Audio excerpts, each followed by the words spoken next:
Hello my dear students. तो आज हम स्टार्ट करेंगे हमारा next topic that is AIDS acquired immuno deficiency syndrome. As you know हम लोग human health and disease chapter from the 12th NCERT ये chapter हम लोग पढ़ रहे हैं, जिसमें अभी तक हम लोगों ने इसके 2 सेक्शंस कंप्लीट कर लिए हैं बच्चों। First which was the classification of disease, जिसमें हमने बहुत सारी डिफरेंट डिजीज़ेस डिस्कस की थी along with symptoms and their pathogens। अगर आपने lectures नहीं देखे हैं तो go through those lectures because important questions frame होते हैं इनमें से। and then we have completed with the topic immunity। okay, अब आते हैं हम इस चैप्टर के 3rd सेगमेंट पर, जहाँ 2 डिजीज़ आपको अलग से डिस्कस कर रखी है बच्चों। One is AIDS and second is cancer. ठीक है, तो आज के लेक्चर में हम एड्स पे डिस्कशन करेंगे which is very world wide ये डिज़ीज़ बहुत कॉमन है।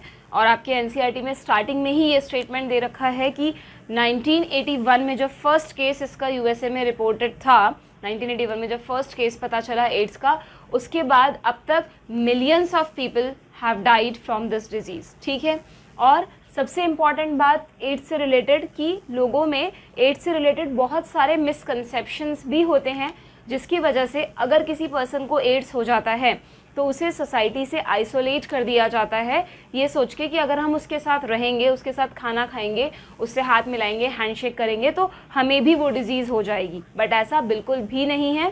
ठीक है, as a biology student you all know कि वो कौन कौन से मोड्स ऑफ ट्रांसमिशन हैं जिनसे एड्स फैलता है और वो कौन कौन से हैं जिनसे नहीं फैलता है। तो ये चीज़ें हम आज के लेक्चर में डिस्कस करेंगे।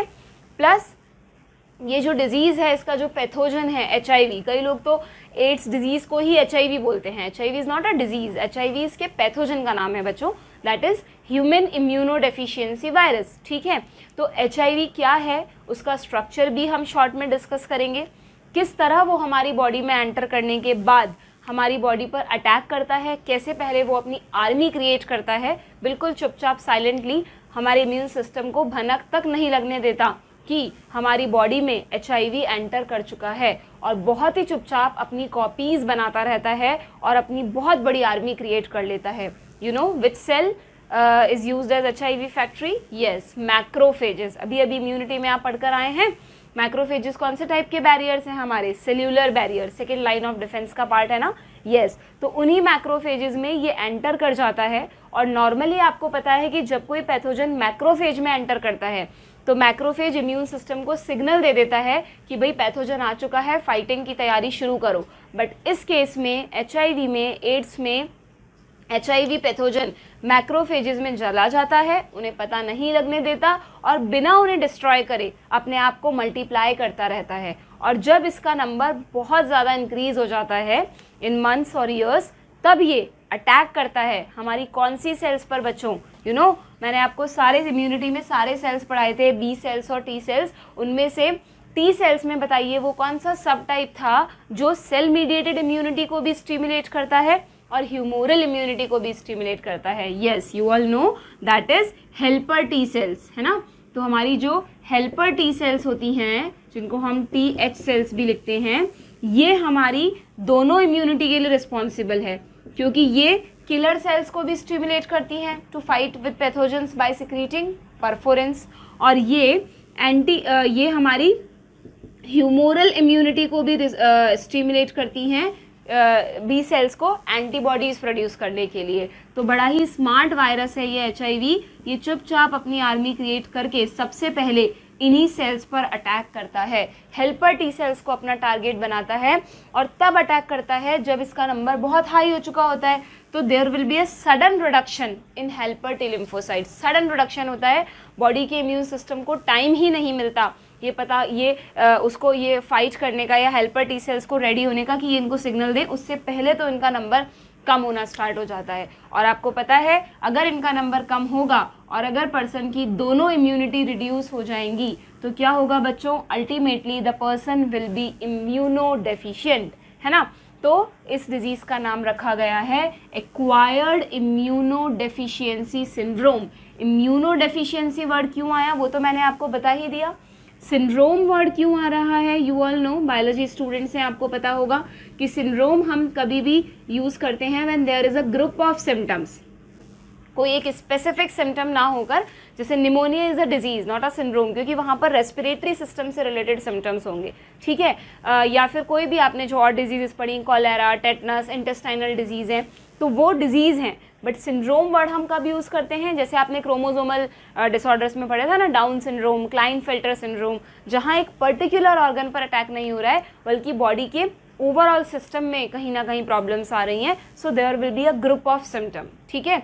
तो अगर बहुत सारे सिम्टम्स, स्पेसिफिक सिम्टम ना होके बहुत सारे डिफरेंट सिम्टम्स हैं, तब आप यूज़ करते हैं सिंड्रोम, जो कि एड्स में होता है। And why the word acquired is used here, क्योंकि एनसीईआरटी में क्लियरली लिखा है कि AIDS is not a congenital disorder. AIDS congenital नहीं है, हेरिडिटरी नहीं है। ऐसा कभी नहीं होता कि ये कोई जेनेटिक डिसऑर्डर है और इसका जीन हमें हमारे पेरेंट्स से मिला है, नेवर। ये हमेशा एक एक्वायर्ड इन्फेक्शन है, इट इज़ इन्फेक्शियस डिसऑर्डर, यानी जब तक इसका पैथोजन HIV हमारी बॉडी में एंटर नहीं करेगा तब तक हमें ये डिजीज़ नहीं होती है। हाँ, कभी कभार बच्चों को कन्फ्यूज़न होता है जब हम बोलते हैं कि प्रेगनेंसी के दौरान मदर से फीटस में ये इन्फेक्शन हो जाता है, तो लेकिन वहाँ पर भी फीटस को मदर से जीन्स नहीं मिले हैं बच्चों। अगर मदर के बॉडी में HIV है, HIV वायरस प्रेजेंट है, तो वो प्लेसेंटा के थ्रू फीटस में एंटर कर जाता है। तो इस वजह से फीटस को वो इन्फेक्शन मदर से मिला, तो उस केस को हम जेनेटिक थोड़ी ना कहेंगे, जीन से थोड़ी ना मिला वो फीटस को, वायरस उसकी बॉडी में एंटर कर गया है। या आफ्टर बर्थ फीडिंग के दौरान मिल्क के थ्रू भी ये वायरस मदर से न्यूबॉर्न में जा सकता है। तो इसलिए ये हमेशा एक एक्वायर्ड इन्फेक्शन होगा, कभी भी कॉन्जेनाइटल नहीं होगा, ठीक है। तो इसका नाम समझ में आया आपको, AIDS word acquired immuno deficiency syndrome, इसकी फुल फॉर्म से ही आधी बातें इससे रिलेटेड क्लियर हो गई होंगी आप लोगों को, और बाकी बातें हम आज के लेक्चर में क्लियर कर लेंगे, ठीक है। तो हम इसके मोड ऑफ ट्रांसमिशन, इसका ट्रीटमेंट, वैसे तो अगेन इसका कोई परमानेंट ट्रीटमेंट नहीं है बच्चों, it is a deadly infection, but ये है कि इसमें इंस्टेंट डेथ नहीं होती है। हमारे पास कुछ ऐसी मेडिसिन्स हैं, एंटीवायरल मेडिसिन्स, जो पेशेंट की लाइफ को प्रोलॉन्ग कर देता है। बट येस, अगर एक बार किसी को एड्स हो गया तो लाइफ इज तो डेथ इज सर्टेन, डेथ होगी ज़रूर। अब वो चाहे डिले कर दें हम मेडिसिन से, वो एक अलग बात है, बट येस इसमें डेथ होगी, क्योंकि अल्टीमेटली इतनी ज़्यादा इम्यूनिटी कम हो जाएगी पेशेंट की कि यहाँ पे बच्चों एड्स से डेथ नहीं होती है कभी भी पर्सन की, बल्कि एड्स के पर्सन में इतने ज़्यादा तरह तरह के डिसऑर्डर्स होने लग जाते हैं कि अल्टीमेटली उसके बॉडी ऑर्गन्स उनको फेस नहीं कर पाते, फाइट नहीं कर पाते, and person become so weak that he और शी विल डाई, ठीक है, क्लियर। तो ये इस डिजीज़ का एक छोटा सा इंट्रोडक्शन था। अब हम इसको 1 बाय 1 टॉपिक्स में डिटेल में पढ़ लेते हैं, ठीक है। तो सबसे पहले हम स्टार्ट करते हैं इसके, अच्छा इससे स्टार्ट करने से पहले आप नोट्स बनाएंगे साथ साथ में, तो स्टार्टिंग में ही आप लोग बच्चों लिख दीजिएगा एक तो वर्ल्ड एड्स डे, इस पे कॉमनली क्वेश्चन पूछा जाता है, क्योंकि मैंने आपको बताया वर्ल्ड वाइड डिजीज़ है, तो इसके अवेयरनेस प्रोग्राम्स के लिए एक डे डिसाइड किया गया है, जिससे उस दिन स्पेशली लोग इससे रिलेटेड अवेयरनेस प्रोग्राम्स वगैरह काफ़ी सारी जगह ऑर्गेनाइज किए जाते हैं।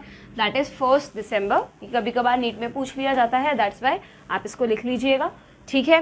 देन फर्स्ट केस जो इसका था, first case was reported in,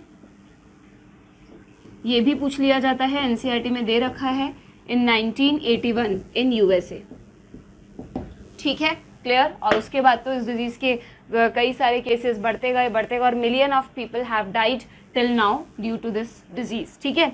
एक बात और बच्चों इस डिजीज़ की जो मैं मेंशन करना चाहूँगी कि एड्स जो है ना, वो एक कॉन्शियस बिहेवियर से फैलने वाली डिजीज़ है। कॉन्शियस बिहेवियर आप समझ रहे हैं कि मतलब आप यूँ समझ लीजिए कि जैसे बाकी जो इन्फेक्शंस हैं, निमोनिया है या कॉमन कोल्ड है या कॉलेरा है, इन सब में उस इन्फेक्शन को रोकना हमारे हाथ में नहीं है, ठीक है। अगर हम प्रॉपर हाइजीन फॉलो कर रहे हैं तो फिर भी हम उसको रोक सकते हैं, बट हमें नहीं पता होगा कि कब वाटर या फूड के थ्रू वो वायरस या बैक्टीरिया हमारी बॉडी में एंटर कर गया, ठीक है, या ड्रॉपलेट्स के थ्रू, उन्हें रोकना हमारे हाथ में नहीं है। बट एड्स के वायरस की सबसे खास बात, HIV कभी भी ना तो एयर के थ्रू एंटर करता है बॉडी में, ना फूड के थ्रू एंटर करता है, ना कोई इसका फीको ओरल ट्रांसमिशन देखा गया है।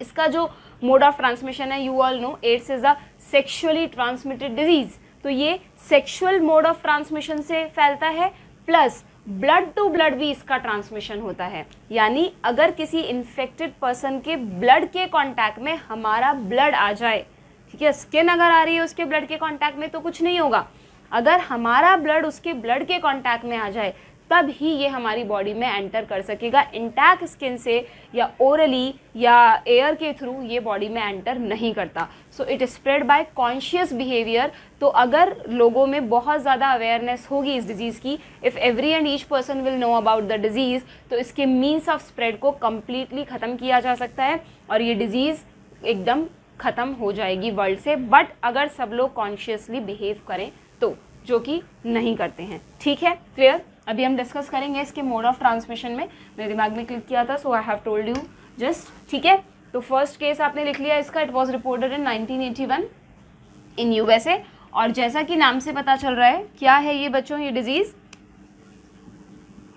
It is the disorder syndrome, है ना, specially it is a disorder in which CMI, क्योंकि सबसे पहले अटैक जो हुआ वो किस पर हुआ, हेल्पर टी लिम्फोसाइट्स पर ना, तो सबसे पहले CMI रिड्यूस हुई, इन विच CMI इज रिड्यूस्ड, ठीक है, या ओवरऑल इम्यूनिटी ही लिख लीजिए, क्योंकि अल्टीमेटली तो उसके बाद फिर एंटीबॉडी मीडिएटेड इम्यूनिटी भी कम होनी ही है, in which overall immunity is reduced due to attack on, किस पर अटैक हुआ, due to attack on, yes, helper T lymphocytes, helper T lymphocytes, ठीक है, जिन्हें हम कहते हैं TH सेल्स। ओके, ठीक है। कभी कभार बच्चों बुक्स में हेल्पर टी लिम्फोसाइट्स के लिए CD4 लिम्फोसाइट्स भी लिखा हुआ आ जाता है। ये CD4 क्या है, ये मैं अभी आपको वायरस का स्ट्रक्चर जब हम डिस्कस करेंगे तब बताऊंगी। ये एक तरीके के रिसेप्टर्स होते हैं जो लिम्फोसाइट्स पर प्रेजेंट होते हैं। ठीक है, तो helper T, it is a disorder in which overall immunity is reduce due to attack on helper T lymphocytes. ठीक है, क्लियर। तो ये छोटा सा इंट्रोडक्शन है एड्स का, ये आप लोग लिख लीजिए, सिंपली छोटे मोटे पॉइंट्स हैं। इसके बाद हम आते हैं, सबसे पहले स्टार्ट करते हैं एड्स के पैथोजन के साथ, जो है HIV। उसका स्ट्रक्चर हम देखते हैं क्या है।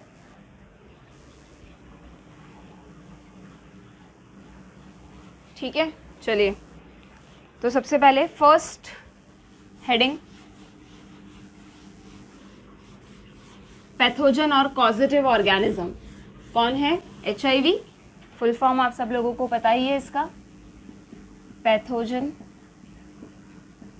और causative organism. Vector borne disease नहीं है बच्चों ये, ठीक है, यहाँ पे कोई वेक्टर का नाम हम डिस्कस नहीं करने वाले हैं, डायरेक्टली ब्लड टू ब्लड या सेक्सुअल ट्रांसमिशन से फैल रही है। तो इसका पैथोजन है आपका HIV। HIV की फुल फॉर्म लिख लीजिएगा, बोर्ड्स के स्टूडेंट्स के लिए इंपॉर्टेंट है, ह्यूमन इम्यूनो, यहाँ पर D नहीं है बट आपको फुल फॉर्म में लिखना है, deficiency, human immuno deficiency virus. और ये तो आप लोगों को पता ही होगा ये किस टाइप का वायरस है बच्चों, yes, it is a RNA virus. और RNA वायरस में भी इट इज़ अ रेट्रोवायरस। सारे RNA वायरस थोड़ी ना रेट्रोवायरस होते हैं, नहीं ना। RNA वायरसेस में वो RNA वायरस जिनके पास एक स्पेशल एंजाइम होता है, reverse transcriptase, they are called retrovirus. क्यों, ये आप जेनेटिक्स में पढ़ चुके हैं, because they have the capability to do reverse transcription. ये अपने RNA से पहले DNA बनाते हैं, फिर सेंट्रल डॉगमा को फॉलो करते हैं बाद में। ठीक है, तो इनको सेंट्रल डॉगमा का एक्सेप्शन भी बोला जाता है। पढ़ रखा है आप लोगों ने सबने जेनेटिक्स में, molecular basis of inheritance, yes. तो they are, it is a part of retrovirus. ठीक है, HIV रेट्रोवायरस एक तरीके का रेट्रोवायरस है जो रिवर्स ट्रांसक्रिप्शन कर सकता है। क्यों कर सकता है, इसके स्ट्रक्चर में देखिएगा, HIV का स्ट्रक्चर हम यहाँ पे ड्रॉ कर लेते हैं। ये स्ट्रक्चर आपको बोर्ड्स में बनाने के लिए नहीं आएगा बच्चों, ठीक है। सबसे पहले ये बनाया मैंने इसका जेनेटिक मटेरियल, ये मैंने 2 डिफरेंट स्ट्रैंड्स क्यों बनाए, वैसे तो ये एक RNA वायरस है और RNA में भी सिंगल स्ट्रैंडेड RNA वायरस है, ठीक है, बट इसके पास जो सिंगल स्ट्रैंड है ना RNA का, इसकी एक एडिशनल कॉपी भी इसके पास होती है विच इज़ आइडेंटिकल। ये दोनों आइडेंटिकल होती हैं बिल्कुल, जो इन्फॉर्मेशन इसके पास है वही इसके पास है, बट ये एक एक्स्ट्रा सेट रखता है अपनी कॉपी का, ठीक है, जिससे कि आगे जाकर इसको प्रॉब्लम ना आए। और अपने RNA के साथ में ही ये अपने एंजाइम को चिपका कर रखता है। Which enzyme?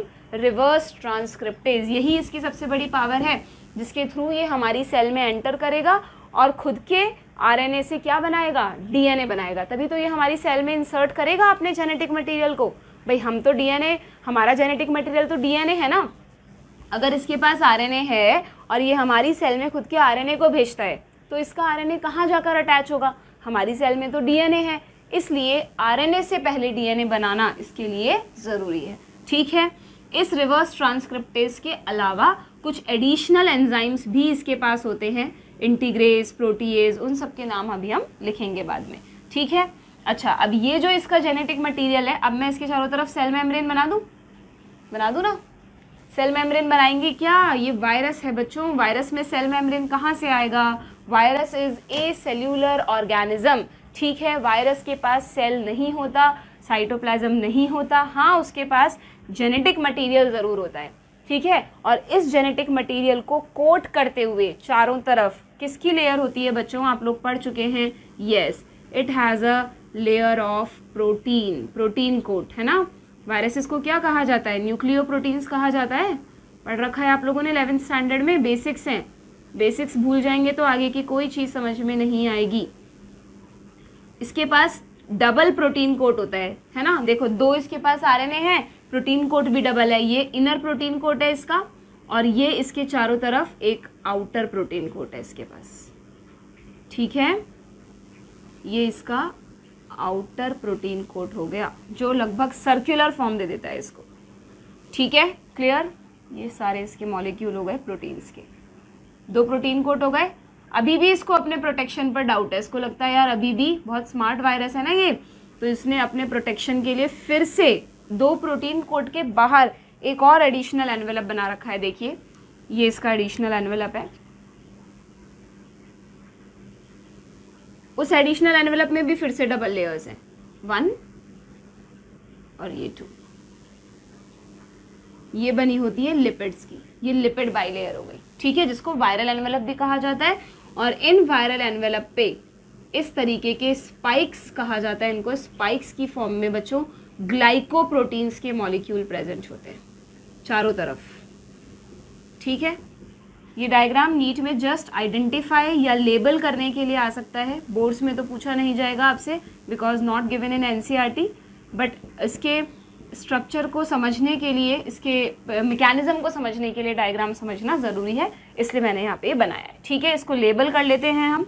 इसकी लेबलिंग्स ध्यान से समझिएगा, बहुत इंपॉर्टेंट है। देखिए, ये जो मैंने इसके ग्लाइकोप्रोटीन कोड बनाए ना बच्चों, उसमें से बाहर वाले को कहा जाता है GP120, और ये जो इसका स्टॉक लाइक पार्ट है इसको कहा जाता है GP41। ये ग्लाइकोप्रोटीन्स के टाइप्स हैं, ठीक है, GP120 एंड GP41। क्या है ये? दे आर ग्लाइकोप्रोटीन स्पाइक, ठीक है, क्लियर। देन ये जो हमने एनवेलप बनाया है, दिस वन, ठीक है, ये है इसका वायरल एनवेलप, जो कि लिपिड बाइलेयर है, ओके। देन ये जो 2 प्रोटीन कोट्स हैं, this one is outer protein coat, outer protein coat, and this one is inner protein coat. इनमें भी आप ध्यान रखिएगा, इनमें जो प्रोटीन के मॉलिक्यूल्स हैं, ठीक है, outer protein coat is made up of P17 and inner protein coat is made up of P24, ठीक है। ये नाम आपको ध्यान में रखने हैं बच्चों। Just a minute, let me confirm it. Outer protein coat is made up of P17, yes, ठीक है। और जो इनर वाली लेयर है ये बनी हुई है P24 की, ठीक है, क्लियर। और सबसे अंदर ये जो इसके पास है, इसके double stranded RNA, sorry single stranded RNA के 2 molecules, sorry these are the, यहाँ लिख दें, these are 2 identical molecules, 2 identical copies of single stranded RNA, ठीक है। along with enzymes along with enzymes। कौन कौन से एंजाइम्स होते हैं इसके पास बच्चों, यहाँ लिख देते हैं हम। एक तो होगा रिवर्स ट्रांसक्रिप्टेज, जिसके थ्रू ये रिवर्स ट्रांसक्रिप्शन करेगा, रिवर्स ट्रांसक्रिप्टेज, ठीक है। एक होता है इसके पास इंटीग्रेज, जब ये अपने आरएनए से डीएनए बनाकर उसे इंटीग्रेट करता है ना होस्ट सेल में, तब उसे इस एंजाइम की ज़रूरत पड़ती है, ठीक है। और एक जैसे आप बायोटेक्नोलॉजी में आप लोग पढ़ते हैं लाइगेज एंजाइम डीएनए को जोड़ने के लिए, तो यहाँ उसकी जगह इंटीग्रेज एंजाइम होता है। और एक इसके पास प्रोटीएज एंजाइम भी होता है, क्योंकि जब ये अपना आरएनए हमारी होस्ट सेल में इंसर्ट करता है ना, तो इसको अपनी ही प्रोटीन लेयर को तोड़कर जगह बनानी पड़ती है जिससे आरएनए बाहर निकल सके, तो उसके लिए it also has protease enzyme, ठीक है। So this is the structure of HIV, human immuno deficiency virus. इसका एक स्नैपशॉट ले लीजिए, आप लोग भी इसकी प्रैक्टिस करेंगे, इसे अपनी कॉपी में बनाएंगे। अच्छा, यहीं पर मैं एक चीज़ और ऐड कर देती हूँ बच्चों, यहीं पर आप एक कॉन्सेप्ट समझ लीजिए छोटा सा, कि ये जो इसका GP120 है ना, बाहर की तरफ, जो सबसे बाहर की तरफ निकला हुआ है, मैं आपको अभी इम्यूनिटी पढ़ाया था लास्ट लेक्चर्स में, वी हैव डिस्कस्ड कि जो कोई भी बैक्टीरिया या वायरस के सरफेस पर कुछ स्पेशल प्रोटीन मॉलिक्यूल्स होते हैं जो उसका आईडी कार्ड होते हैं। हम सब तो सेल के बने हैं, तो सेल के पास तो उसका आईडी कार्ड सेल मेम्ब्रेन में है, बट वायरस के पास चाहे से सेल नहीं है, बट फिर भी ये जो इसके सरफेस प्रोटीन्स हैं ना, ये इसके लिए एंटीजन की तरह काम करते हैं। ये एक तरह से HIV के एंटीजन्स हैं, और इन्हीं से ये क्या करता है, बाइंड करता है हमारे बॉडी में सेल्स के साथ। तो किन रिसेप्टर्स पे जाके ये एंटीजन्स बाइंड करते हैं बच्चों, ये जो GP120 है, ठीक है, this is the main antigen, okay. It identify and bind with which receptors, CD4 receptors, ठीक है। जिन भी सेल्स पर CD4 रिसेप्टर्स प्रेजेंट होंगे ना, उनसे जाकर ये HIV बाइंड हो जाएगा और इजीली उन सेल्स में एंटर कर पाएगा। तो हमारी बॉडी में वो कौन सी दो सेल्स हैं जिन पर ये रिसेप्टर्स प्रेजेंट होते हैं बच्चों, ये रिसेप्टर्स हमारी बॉडी में एक तो होते हैं मैक्रोफेजेस पर, ठीक है, और एक होते हैं हेल्पर टी सेल्स पर। इस वजह से ये दोनों ही इसकी टारगेट सेल्स हैं। मैक्रोफेज पर अटैक नहीं करता, सिर्फ उसे मल्टीप्लाई के लिए यूज़ करता है, क्योंकि शुरू में ही अटैक कर देगा तो नंबर कम होने लगेगा, तो इम्यून सिस्टम को पता चल जाएगा। और हेल्पर टी सेल्स पर बाद में डिस्ट्रॉय करने के लिए अटैक करता है, but after identification of these CD4 receptors, ठीक है। तो अगर आपसे बाई चांस एग्जाम में पूछ लिया जाए कि जो HIV है उसका वो कौन सा पार्ट है जो सेल के एंटीजन से अटैच होता है, सेल के रिसेप्टर से अटैच होता है, तो that is the GP120, glycoprotein spike जो है उसका, ठीक है। और कौन से रिसेप्टर्स को आइडेंटिफाई करता है, तो it identify the receptors CD4, ठीक है, क्लियर। इसका स्नैपशॉट ले लीजिए आप लोग, मैं इसे रब कर देती हूँ, फिर हम आगे बढ़ते हैं इसके मोड ऑफ ट्रांसमिशन पे। हाँ जी, पैथोजन के बाद आता है नेक्स्ट सब हेडिंग मोड्स ऑफ ट्रांसमिशन, ठीक है। सबसे ज़्यादा क्वेश्चन पूछा जाता है इस पर, बहुत जनरलाइज्ड टॉपिक है, आप सबको पता होगा। The most common mode is sexual transmission, ठीक है। सबसे पहला सेक्सुअल ट्रांसमिशन, इसीलिए इसको सेक्सुअली ट्रांसमिटेड डिजीज STD या वेनरल डिजीज VD कहा जाता है।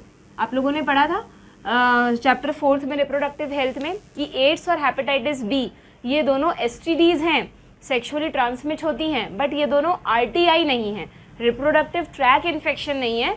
इनमें एड्स में भी और हेपेटाइटिस B दोनों में ही रिप्रोडक्टिव ट्रैक के ऑर्गन्स अफेक्ट नहीं हो रहे हैं, इसका तो नाम से ही पता चल रहा है। It is a disorder related to immune system, ये इम्यून डेफिशिएंसी क्रिएट कर रहा है। तो फिर ये सेक्सुअली ट्रांसमिट क्यों हो रहा है, क्योंकि बच्चों ध्यान रखिएगा, एड्स का जो पैथोजन है HIV वो पर्सन के सारे बॉडी फ्लूइड्स में फैल जाता है।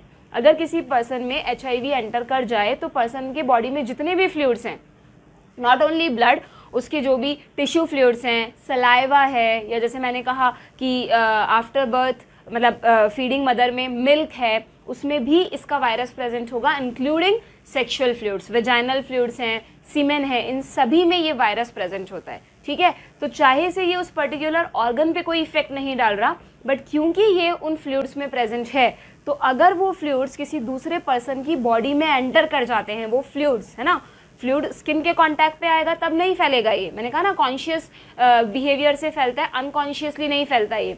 तो अगर स्किन पे के कांटेक्ट में कोई भी फ्लूइड आता है तो कुछ भी नहीं होगा उस पर्सन को, बट अगर स्किन पे कहीं कट लगा हुआ है और उस अफेक्टेड पर्सन का फ्लूइड उस कट के थ्रू हमारे ब्लड के कांटेक्ट में आ जाता है तो ये डिजीज स्प्रेड हो जाएगी, ठीक है।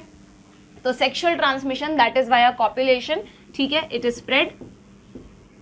इसीलिए आप पढ़ेंगे अभी जो ससेप्टेबल पर्सन्स हैं एड्स के लिए, जो ससेप्टेबल मतलब जिन्हें एड्स होने के चांसेस ज़्यादा हैं, उनमें से one of them is the persons having multiple sexual partners. और आप लोगों ने रिप्रोडक्टिव हेल्थ में ही पढ़ा था which barrier device help to prevent STDs, condoms, ठीक है। क्यों? क्योंकि वो बैरियर डिवाइसेज हैं, they prevent the transmission of fluid. अगर फ्लूइड ट्रांसमिट नहीं होगा तो ये वायरस भी एक बॉडी से दूसरे बॉडी में स्प्रेड नहीं होगा, ठीक है, क्लियर। मैंने साथ साथ में एक प्रिवेंशन मोड भी बता दिया आपको, वैसे हम लास्ट में डिस्कस करेंगे, ठीक है।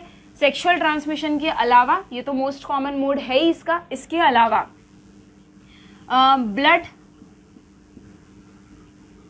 Blood transfusion. अब ब्लड ट्रांसफ्यूजन में कब होगा? अगर किसी इन्फेक्टेड पर्सन का ब्लड, ठीक है, अननोइंगली किसी ऐसे पर्सन को चढ़ा दिया जाए इमरजेंसी में जिसमें टेस्ट नहीं किया गया उस ब्लड को अगर पहले से, और बाई चांस उसके ब्लड में HIV प्रेजेंट है, तो उस पर्सन जिसकी जान बचाने के लिए हमने उसको ब्लड दिया है उसके साथ हमने उसको HIV का गिफ्ट भी दे दिया, जो कि गलत है। अब उसे लाइफ टाइम के लिए वो प्रॉब्लम फेस करनी पड़ेगी। इसीलिए हमेशा आजकल जब भी कोई ब्लड ट्रांसफ्यूजन होता है तो पहले चेक ज़रूर किया जाता है, HIV टेस्ट ज़रूर होता है कि उस ब्लड में, जो ब्लड बैंक्स में ब्लड स्टोर होते हैं उनका पहले HIV टेस्ट ज़रूर किया जाता है ब्लड लेने से पहले। किसी इमरजेंसी सिचुएशन में ब्लड की ज़रूरत पड़ जाए that is a different case, but वहाँ पर भी जहाँ तक पॉसिबल है पहले डायग्नोस किया जाता है कि कहीं जो डोनर है उसको HIV तो वो HIV पॉजिटिव तो नहीं है, क्योंकि आपको पता है ना कि एड्स में ये ज़रूरी नहीं है, HIV पॉजिटिव वर्ड और एड्स दोनों में फ़र्क है बहुत। Even most of the time किसी के ब्लड में HIV प्रेजेंट होता है बट उसमें सिम्टम्स नहीं होते, तो ऐसे पर्सन्स को कहते हैं HIV पॉजिटिव। उस पर्सन को भी नहीं पता होता कि वो HIV पॉजिटिव है, और वो एक मीन ऑफ स्प्रेड है जो अननोइंगली लोगों में इन्फेक्शन स्प्रेड कर सकता है। बट कैसे? Only when his or her blood is transfuse to someone, या फिर बाय हैविंग सेक्सुअल ट्रांसमिशन, ठीक है। इन सब तरीकों से वो उस पैथोजन को स्प्रेड करेगा। तो ब्लड ट्रांसफ्यूजन, ठीक है, विदाउट प्रॉपर टेस्ट मेंशन कर देते हैं हम, कहीं आप लोग इसे गलत समझ लें, ठीक है। उसके अलावा इंट्रावीनस ड्रग अब्यूजर्स के थ्रू फैलेगी कि नहीं ये डिजीज़? वैसे तो ड्रग अब्यूज़ अपने आप में ही एक बहुत बुरी बीमारी है, बहुत बुरी आदत है ड्रग अब्यूज़, ड्रग्स की हैबिट नहीं होनी चाहिए। फिर भी जिनको ड्रग्स की हैबिट है वो लोग किस डिजीज़ के सबसे बड़े स्प्रेडर्स हैं? एड्स और हेपेटाइटिस बी दोनों के, ठीक है। क्योंकि आपको पता है ड्रग्स में जो इंट्रावीनस तरीके से जो ड्रग लिया जाता है इंजेक्शन के थ्रू, 4-5 लोग अपना एक ग्रुप बना लेते हैं और उसमें निडल मतलब जो सीरिंज है उनका इंजेक्शन है, उसमें ड्रग्स भरा हुआ होता है और सेम ड्रग का थोड़ा थोड़ा डोज सब लोग इंजेक्ट करते हैं सेम निडल से। तो अगर उनमें से किसी भी एक को HIV हुआ तो जब वो निडल उस पर्सन के ब्लड में गई होगी तो उसका ब्लड का कुछ ड्रॉप्स उस निडल पे लग गए होंगे और HIV वायरस भी लग गया होगा, और जब कोई दूसरा पर्सन सेम निडल को इंजेक्ट करेगा तो यू नो क्या होगा? वो HIV उसके ब्लड में एंटर कर जाएगा। सो इंट्रावीनस ड्रग अब्यूजर्स भी इसके मोड ऑफ ट्रांसमिशन में बहुत इंपॉर्टेंट रोल प्ले करते हैं, ठीक है, क्लियर। उसके अलावा बच्चों उसके अलावा यूजिंग सेम निडल्स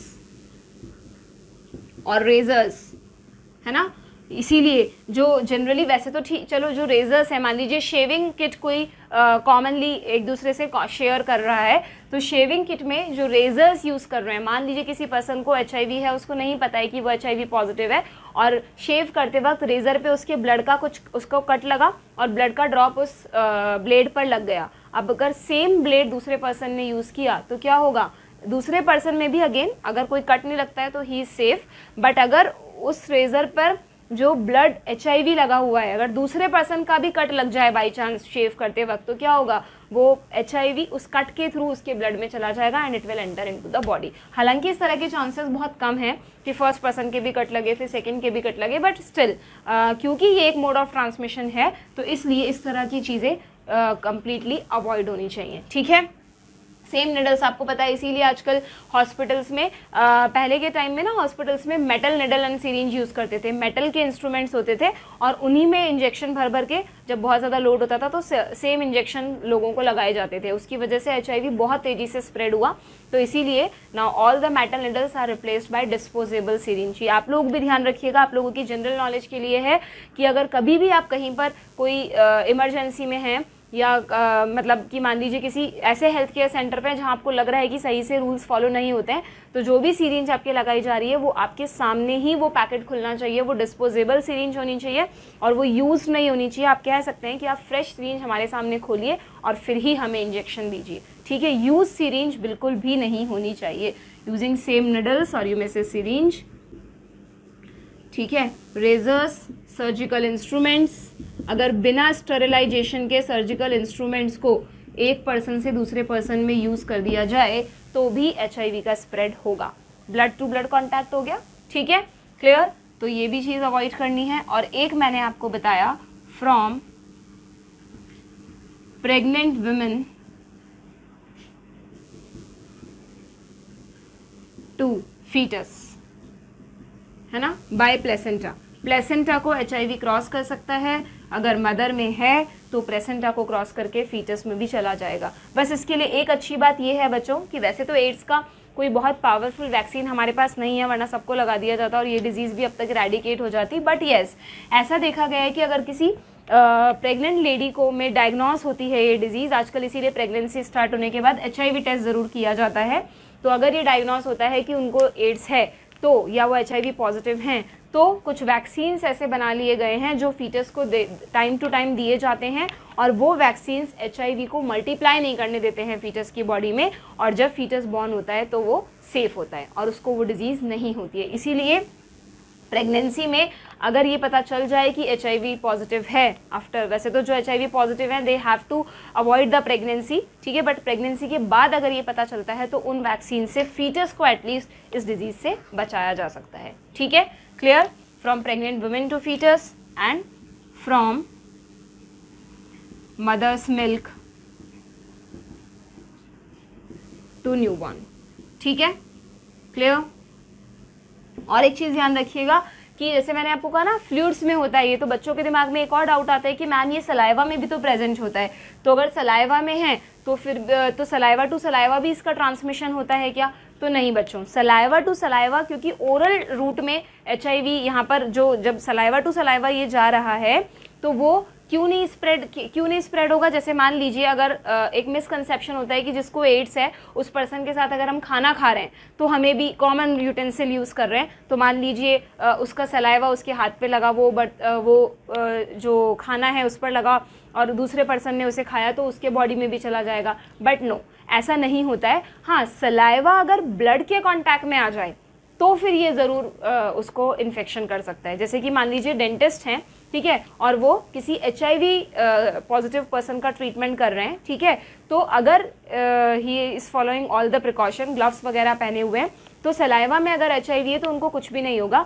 हाँ, अगर कोई ऑपरेट करते वक्त या कोई प्रोसीजर करते वक्त उनके हाथ में कट लग जाए, डेंटिस्ट के हाथ में, ठीक है, ग्लव्स में भी कट लग जाए और फिर हाथ में भी कट लग जाए और सलाइवा ब्लड के कांटेक्ट में आ जाए तो ज़रूर वो सलाइवा से ब्लड में चला जाएगा। ठीक है, तो इसीलिए जो भी इस तरह के पेशेंट्स होते हैं उनका ट्रीटमेंट करते वक्त एक्स्ट्रा प्रिकॉशंस रखते हैं डॉक्टर्स, डबल ग्लव्स पहनते हैं और ये ध्यान में रखते हैं कि उनसे उनका ब्लड किसी भी तरह से डॉक्टर के ब्लड के कांटेक्ट में, उनका ब्लड, पेशेंट का ब्लड या सलाइवा या कोई भी बॉडी फ्लूइड डॉक्टर के ब्लड के कांटेक्ट में नहीं आए, क्योंकि फिर ऐसे तो अगर डायरेक्टली स्प्रेड होता तो फिर किसी भी HIV पर्सन का कोई ट्रीटमेंट ही नहीं करेगा HIV पॉजिटिव पर्सन का, कि भाई इसको तो एड्स है, हम तो इसको चोट लग गई है, मान लीजिए एकदम खून में लथपथ कोई पर्सन आया है, तो अब डॉक्टर तो मना कर देंगे कि हम तो इसका ट्रीटमेंट ही नहीं करेंगे। But no, you can do the treatment with all precautions. उसका ब्लड आपके ब्लड के कॉन्टैक्ट में नहीं आना चाहिए, you have to wear proper gloves, then you can do the treatment. ठीक है, clear. So these are some modes of transmission by which HIV spread from one person to another. ठीक है, इसको फटाफट आप लिख लीजिए. इसी टॉपिक में मैं एक बार ससेप्टेबल पर्सन्स और किन से एड्स नहीं होता वो चीज़ें और ऐड कर लेते हैं हम. इसका स्नैपशॉट लीजिए. डन. ओके, तो मोड ऑफ ट्रांसमिशन में ये तो इसके कॉमन मोड हो ही गए.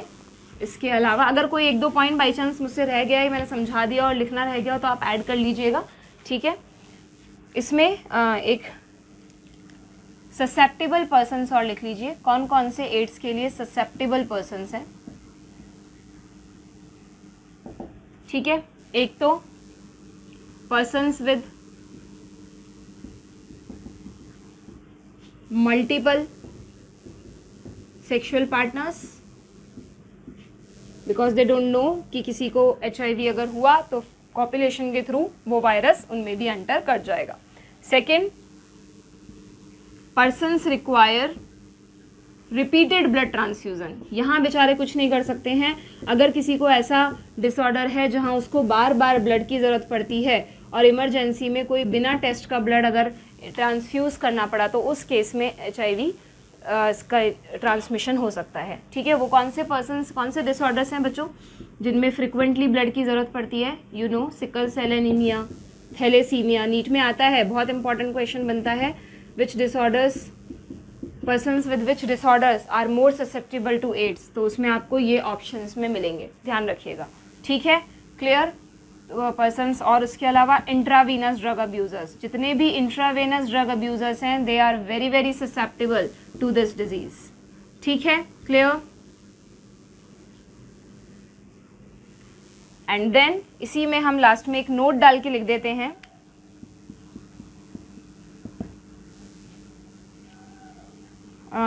That AIDS is not contagious.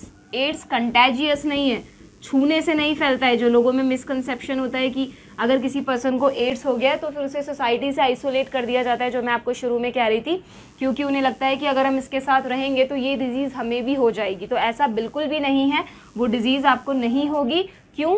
क्योंकि मैंने आपको क्लियरली बताया कि जब तक उस अफेक्टेड पर्सन का ब्लड या सलाइवा या कोई भी बॉडी फ्लूइड, सेक्सुअल फ्लूइड्स आपके फ्लूइड्स के कांटेक्ट में नहीं आते हैं, तब तक ये डिजीज़ आप में स्प्रेड नहीं होगी. तो एड्स इज़ नॉट कंटेजियस. ठीक है, it doesn't spread by handshake, sharing utensils. ठीक है, sharing utensils. AIDS is not contagious, it doesn't spread by handshake, sharing utensils, etc. So affected person must not be isolated from the society. क्योंकि फिर अगर ऐसा होता है तो लोग अपनी डिजीज़ को छुपाते हैं, बताते नहीं हैं, इस वजह से ये डिजीज़ और ज़्यादा स्प्रेड होती है. Must not be isolated from society. ठीक है, ध्यान रखेंगे. और एक नोट और लिख लीजिए आप बच्चों कि HIV is present in all body fluids,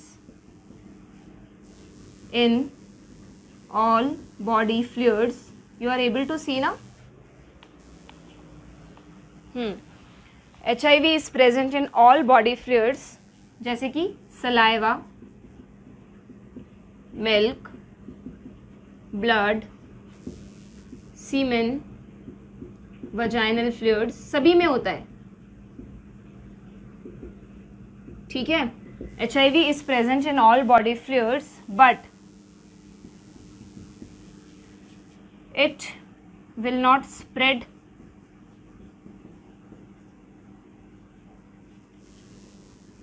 by these fluids until it gets into a cut.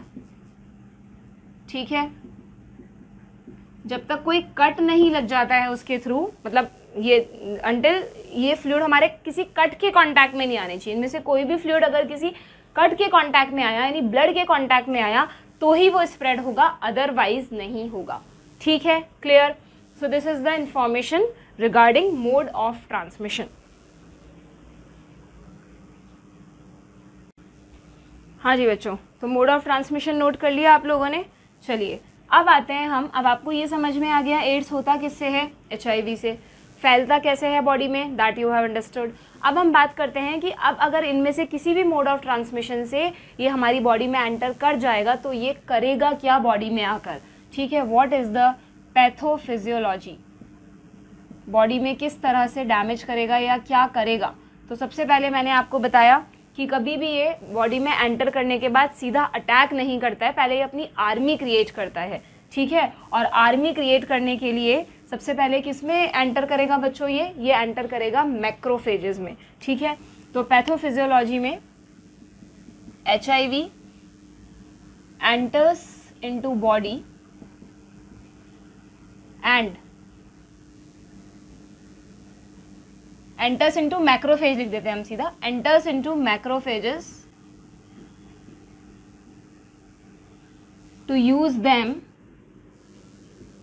As HIV factory, ठीक है, विदाउट डिस्ट्रॉइंग देम। उन्हें डिस्ट्रॉय नहीं करता है, डिस्ट्रॉय करेगा तो इम्यून सिस्टम को पता चल जाएगा, ठीक है। तो बिना उन्हें डिस्ट्रॉय करे चुपचाप अपनी आर्मी को बढ़ाता है। कैसे बढ़ाता है देखते हैं। सबसे पहले रेप्लिकेशन इसका, ठीक है, किस तरह ये मैक्रोफेज में मल्टीप्लाई कर रहा है। इसके लिए एक बहुत ही अच्छा डायग्राम NCERT में गिवन है। जो बच्चे बोर्ड्स की प्रिपरेशन कर रहे हैं उस डायग्राम पर वेरी वेरी इंपॉर्टेंट लिख लीजिए। You have to practice this diagram. ये बोर्ड्स में बहुत बार ड्रॉ करने के लिए आ चुका है। 5 मार्क क्वेश्चन में भी आ सकता है, 3 मार्क क्वेश्चन में भी आ सकता है, ठीक है। और जो बाकी नीट के स्टूडेंट्स हैं उनसे इस डायग्राम से रिलेटेड क्या क्वेश्चंस पूछे जा सकते हैं वो हम यहाँ पे डिस्कस कर लेते हैं। देखिए सबसे पहले हम एक बाउंड्री बना देते हैं सेल की। ये हमने एक मैक्रोफेज बना दिया है, ठीक है, एक मैक्रोफेज सेल स्कीमेटिक डायग्राम है सिंपल सा, ठीक है। तो ये हो गया हमारा मैक्रोफेज। वैसे आपको पता है मैक्रोफेज इर्रेगुलर सा अमीबा की तरह सा होता है, बट लेकिन समझने के लिए हम यहाँ पर मैक्रोफेज को एक बड़ा सेल की, एक बड़ी सेल की तरह बना रहे हैं, ठीक है। अब सबसे पहले ये आया HIV अपनी 2 RNA कॉपीज के साथ और अपने एंजाइम्स के साथ। ये इसका कोट है, ठीक है, दिस इज HIV। रेट्रोवायरस है, यू ऑल नो, ठीक है। नाउ अब जैसे ही ये सेल के मेम्ब्रेन पर अटैच होगा तो आपको पता है वायरस कभी भी अपने प्रोटीन कोड को सेल में नहीं भेजते हैं, they only introduce their genetic material, ठीक है। तो viral genome enter into the cell. Viral genome क्या है, वायरस का खुद का जेनेटिक मटेरियल क्या है यहाँ पर, RNA। तो वायरस अपने RNA को, ये इसका RNA है, इसको इसने हमारी सेल में भेज दिया। ये क्या आ गया हमारी सेल में बच्चों, दिस इज वायरल RNA। दोनों कॉपीज को भेजता है, ठीक है, बट काम दोनों में से एक ही करेंगी। हाँ, ये जो एडिशनल कॉपी होती है ना बच्चों, ये क्यों होती है कि अगर मान लीजिए जब ये इस RNA को यूज करके DNA बनाता है तो बाई चांस उस प्रोसेस के दौरान कोई भी एक किसी भी RNA की एक कॉपी में कोई प्रॉब्लम आ जाए या बाई चांस कोई भी डेविएशन हो जाए इन्फॉर्मेशन का, तो ये तुरंत दूसरी कॉपी को यूज कर लेता है, ठीक है। इससे ज़्यादा डिटेल आपको इसकी नहीं जाना कि ये क्यों है, बस शॉर्ट में आप इतना सा ध्यान रख सकते हैं। वैसे आपसे ये चीज़ नहीं पूछी जाएगी। तो वायरल RNA जैसे ही हमारी सेल में आता है तो by using the process, which process, reverse transcription, या जो एंजाइम इसके पास है रिवर्स ट्रांसक्रिप्टेज, ठीक है, उस एंजाइम को यूज़ कर कर it will create a double stranded DNA। ये इसने बना लिया वायरल DNA, ठीक है। ध्यान रखिएगा बच्चों, इस वायरल DNA को cDNA भी कहते हैं, कॉम्प्लीमेंट्री DNA, ठीक है, ओके। नाउ अब क्या होगा, अब ये जो वायरल DNA बना, इस वायरल DNA को ये भेजेगा हमारी होस्ट सेल के न्यूक्लियस में। हमारा जो न्यूक्लियस है आपको पता है डबल मेम्ब्रेनस होता है, न्यूक्लियस में पोर्स होते हैं, ये सब चीज़ें आप लोग पहले ही पढ़ चुके हैं 11th स्टैंडर्ड में, बेसिक्स हैं, कभी भूलने नहीं होते हैं, हर जगह काम आते हैं, ठीक है। ये हमारा जेनेटिक मटेरियल है, ओके। एक ही DNA बना रही हूँ अभी मैं, वैसे you know it is in the form of chromatin network, बना देते हैं, चलिए, ठीक है। अब जैसे ही ये वायरल DNA हमारे न्यूक्लियस में जाएगा तो किसी भी एक क्रोमोसोम पर जाकर अटैच हो जाएगा, किस एंजाइम की हेल्प से, viral DNA incorporate into host genome, ध्यान करिए कौन सा एंजाइम काम आएगा, with the help of integrase, with the help of integrase. ठीक है, आप इस डायग्राम को अपने अकॉर्डिंग बना सकते हैं, डायग्राम साइंटिफिक होना चाहिए बस। ठीक है, इंटीग्रेज एंजाइम की हेल्प से इसने अपने वायरल डीएनए को हमारे होस्ट डीएनए में इंसर्ट कर दिया, ये हमारा होस्ट डीएनए है। ठीक है, अब क्या होगा बच्चों, आप सबको पता है कि जो हमारा डीएनए है वो टाइम टू टाइम ट्रांसक्रिप्शन करता है, तो जब ये ट्रांसक्रिप्शन करेगा तो ये जो वायरस का जो डीएनए है ये अपने अकॉर्डिंग आरएनए बनाएगा या नहीं। ठीक है, आरएनए की मल्टीपल कॉपीज बनती जाएंगी, जो प्रोटीन्स चाहिए वो भी बनाएगा, और फिर ट्रांसलेशन में ये अपने चारों तरफ क्या बना लेगा, प्रोटीन कोट। तो ये क्या प्रोड्यूस हो गए, न्यू वायरस आर प्रोड्यूस्ड। और जैसे जैसे ये ट्रांसलेशन चलता जाएगा वैसे वैसे वायरस का नंबर बढ़ता जाएगा और वायरस मैक्रोफेजेस से बाहर आ जाएंगे to infect the new cells, new macrophages but without destroying them. यहाँ पे नोट लिखा हुआ है एनसीईआरटी में कि these virus will enter into new macrophages, will enter into new macrophages without destroying them। ठीक है, खुद को फिर से मल्टीप्लाई करेंगे लेकिन मैक्रोफेजेस को बिना डिस्ट्रॉय करे उनमें से बाहर आ जाएंगे और अपने आप को मल्टीप्लाई करते जाएंगे। तो इस तरह से HIV हमारी बॉडी में खुद को रेप्लिकेट करता है। This is the replication of retrovirus. ठीक है, क्लियर, बना लीजिए डायग्राम। वैसे it is given in NCERT, आप चाहें तो एनसीईआरटी से बना सकते हैं, चाहें तो इस तरह से ड्रॉ कर सकते हैं। सिर्फ आपको मेन कॉन्सेप्ट्स पता होने चाहिए बच्चों डायग्राम के। इट डजेंट मैटर कि आपने कैसे बनाया है, मतलब साइंटिफिक वे ज़रूरी है बनाने का बट आर्टिस्टिक नहीं होना, आर्टिस्टिक हो ऐसा कोई ज़रूरी नहीं है। ठीक है बच्चों, हैव यू ड्रॉन इट, रब कर दें इसे।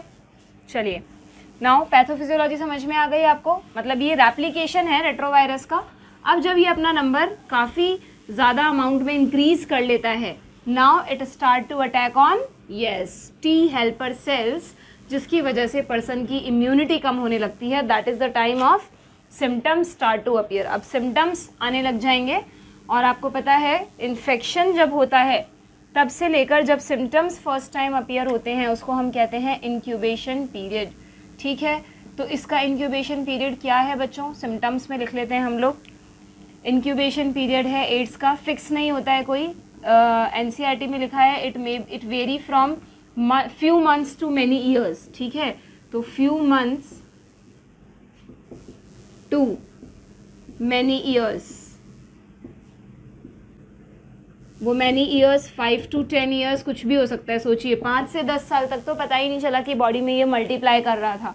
ठीक है, फ्यू मंथ्स में, कुछ बुक्स में 6 months लिखा रहता है, तो you can write down this also.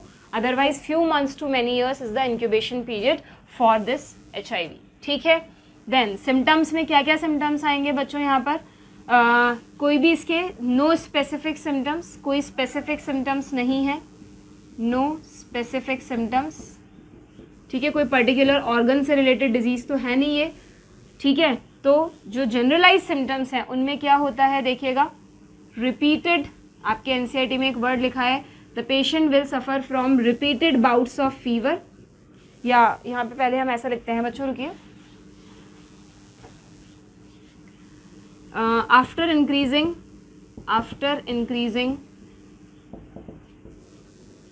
The number HIV starts to attack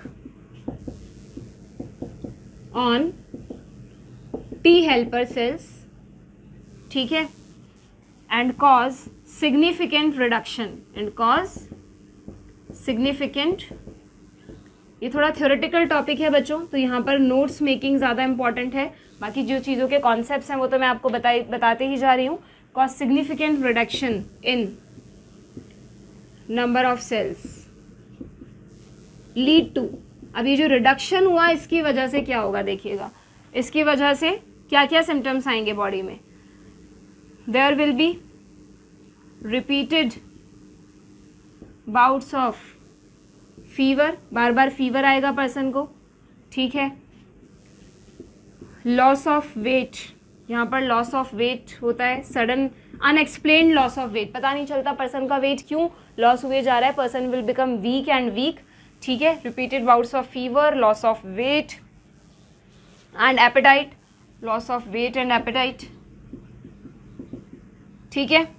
और उसके अलावा एनसीईआरटी ने इसके सिम्टम्स में लिखा हुआ है patient sometime have to suffer with diarrhoea, diarrhoea तो हो गई क्योंकि इम्यूनिटी वीक हो गई है, आपको पता है हम जो फूड खाते हैं उसमें कितने तरह तरह के पैथोजेंस होते हैं ऑलरेडी, बट हमारा इम्यून सिस्टम क्योंकि स्ट्रांग है तो वो उन पैथोजेंस को एक्टिव नहीं होने देता, बट क्योंकि इम्यूनिटी कम हो गई है तो पेशेंट को बार बार डायरिया की प्रॉब्लम रहने लगती है, ठीक है। वेट लॉस हुआ, एपेटाइट लॉस हुआ, और प्लस साथ में जो सबसे इम्पॉर्टेंट सिम्टम है, patient start to suffer with opportunistic infections, opportunistic infections, opportunity मिल गई। अपॉर्चुनिस्टिक वर्ड क्यों यूज़ करा कि वैसे तो हम हमारे चारों तरफ पैथोजन से सराउंडेड हैं, बट वो हम पर अटैक नहीं कर पा रहे थे क्योंकि हमारा इम्यून सिस्टम स्ट्रांग था, या अगर वो एंटर भी कर रहे थे तो हमारा इम्यून सिस्टम उन्हें मार रहा था।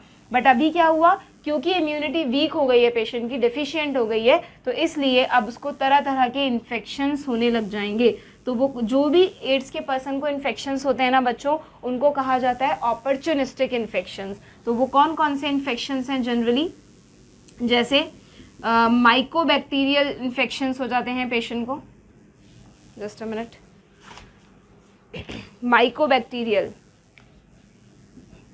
माइकोबैक्टीरियल में टीबी एंड लेप्रेसी पढ़ा था आप लोगों ने, दोनों बैक्टीरियल डिजीज हैं, इसीलिए जब भी कोई टीबी का पर्सन होता है तो उसका एचआईवी टेस्ट जरूर किया जाता है क्योंकि एचआईवी पर्सन्स में TB and leprosy are very common, ठीक है। तो माइकोबैक्टीरियल इन्फेक्शंस हो जाते हैं, वायरल एंड फंगल इन्फेक्शंस हो जाते हैं।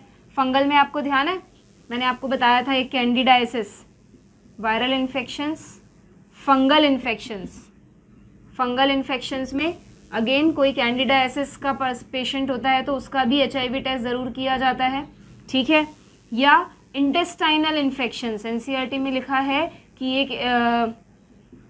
पैरासाइट का नाम दिया है टॉक्सोप्लाज्मोसिस, ठीक है, ये आप नोट कर लीजिएगा, हाईलाइट कर दीजिए इसको, टॉक्सोप्लाज्मोसिस। एड्स के पेशेंट में टॉक्सोप्लाज्मोसिस का इन्फेक्शन भी बहुत कॉमनली देखा गया है, ठीक है। तो इस तरह के इन्फेक्शंस उस पर्सन को होने लगते हैं, इस वजह से ओवरऑल पर्सन का बॉडी सिस्टम ब्रेकडाउन होता है और अल्टीमेटली पेशेंट की डेथ भी हो सकती है। डेथ इज, एनसीईआरटी में एक लाइन लिखी है, डेथ इज इनएविटेबल, यानी जिसे रोका नहीं जा सके, डेथ होगी ही होगी, बस लाइफ को थोड़ा प्रोलॉन्ग किया जा सकता है, otherwise death will be there in the patients of AIDS, ठीक है। So better to avoid this disease. तो किस तरह इस डिजीज़ को अवॉइड किया जाता है या इसके ट्रीटमेंट ऑप्शंस क्या हैं हमारे पास, इसका स्नैपशॉट ले लिया आप लोगों ने, फटाफट लीजिए।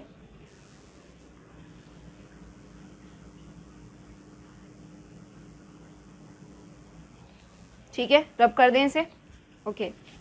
सिम्टम्स के बाद आते हैं हम ट्रीटमेंट पर। क्या ट्रीटमेंट है इसका? वैसे तो मैंने आपको कहा कि इसका कोई परमानेंट ट्रीटमेंट नहीं है बच्चों, लेकिन सिर्फ कुछ एंटी रेट्रोवायरल मेडिसिन अवेलेबल हैं जिनके थ्रू इस डिजीज़ में पेशेंट की लाइफ स्पैन को थोड़ा प्रोलॉन्ग किया जा सकता है। ट्रीटमेंट में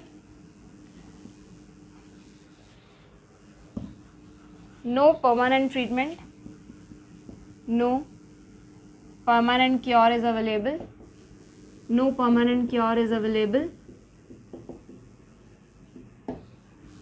only patient's life can be prolonged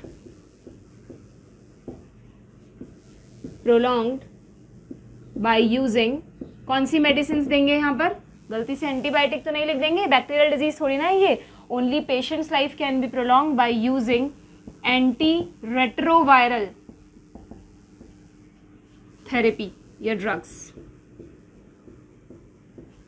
anti retroviral therapy, कभी कभार इसको ART भी कह दिया जाता है, ये असिस्टेड रिप्रोडक्टिव टेक्नोलॉजी वाला ART नहीं है, ठीक है। इसका एक ड्रग, एक मोस्ट कॉमन दवाई का नाम हम यहाँ पे लिख लेते हैं ज़िडोवुडिन। बाई चांस रेयरली अगर आप लोगों से पूछ लिया जाए, वैसे तो नहीं पूछा जाता है, ठीक है, तो ज़िडोवुडिन इसमें दिया जाता है पेशेंट की लाइफ को प्रोलॉन्ग करने के लिए। अदरवाइज इसका कोई परमानेंट क्योर अवेलेबल नहीं है, डेथ इज़ इनएविटेबल। ठीक है, तो अगर परमानेंट क्योर नहीं है तो फिर क्या, जिस भी डिजीज़ का परमानेंट क्योर हमारे पास नहीं है, वैक्सीन अभी तक हम नहीं बना पाए हैं एड्स का, तो better to avoid this disease. तो what are the modes of prevention. अच्छा, प्रिवेंशन मोड्स पे जाने से पहले एक चीज़ और बच्चों, यहाँ पर मैं इसका डायग्नोसिस और बता देती हूँ आपको। एड्स के लिए 2 डायग्नोस्टिक टेस्ट किए जाते हैं।